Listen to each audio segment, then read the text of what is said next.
These are just some of the photos and videos I've taken with an iPhone in the past few years.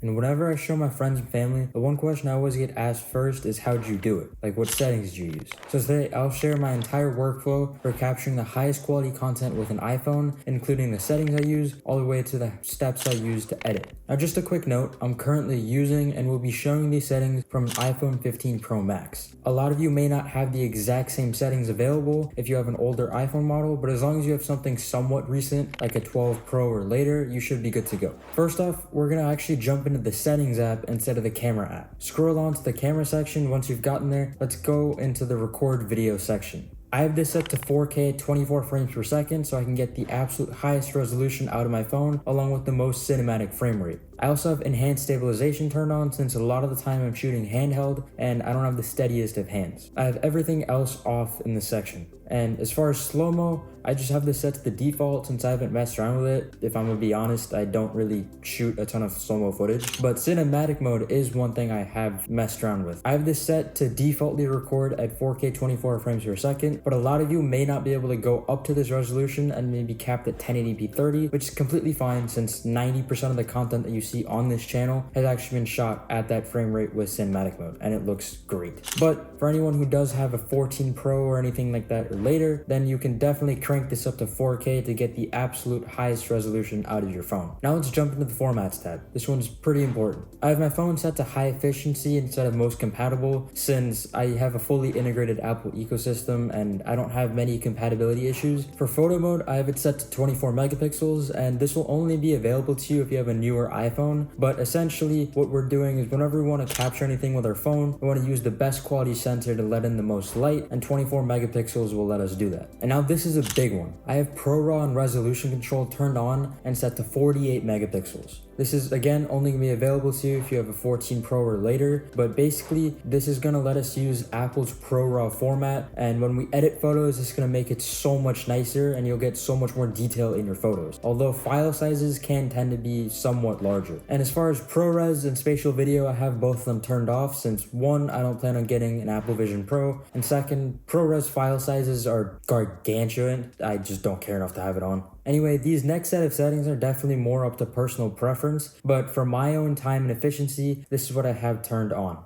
Camera mode, creative controls, macro controls, exposure adjustments, night mode, and ProRAW and resolution control, as well as live photo mode. The stereo sound is more just up to you and what you like best. I personally don't mind it, so I've left it on, but if you don't, you can definitely turn it off. I also have volume up for burst photos since I like taking pictures of cars, and whenever they're driving by, I just find it easier to have a ton of different photos to choose from instead of trying to time the perfect shot and generally not getting it. Now the final few settings here, these are more visual and definitely in your best interest as a photographer or videographer to get the best shot composition you can. I have both grid and levels turned on, and the grid is pretty self-explanatory, but levels is basically letting you know if you have any tilt in your image or if the phone is flat and not tilted. I personally don't use any photographic styles, and I have both the 28 and the 35mm lenses enabled, with my default being 1x 24mm on my main lens. I also have the new portraits in photo mode enabled since I find it pretty useful to just be able to switch between whichever mode I want after taking the shot, depending on what type of look I'm going for. And these last three settings I've left on just because of ease of use.